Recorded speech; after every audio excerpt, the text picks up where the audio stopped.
ខ្ញុំខ្លាចអីទេស្អីក៏ខ្ញុំមិនបានធ្វើដែរហ្នឹង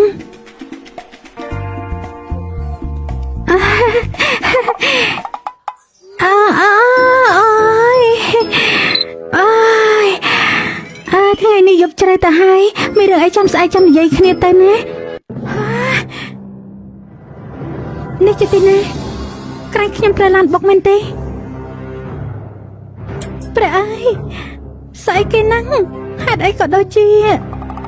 លាមកអញ្ចឹងដូចជាលាមកពិតប្រកបណាស់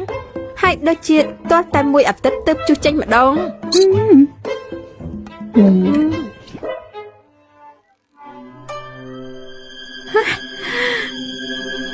សេឡាឈើហា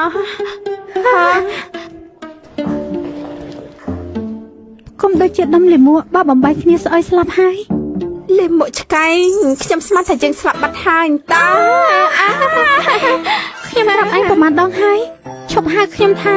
លាមកឆ្កែទៀតទៅលឺទេល្អមែនលាមកឆ្កែខ្ញុំស្មានថាពួកយើងស្លាប់បាត់ហើយលែងបានជួបគ្នាទៀត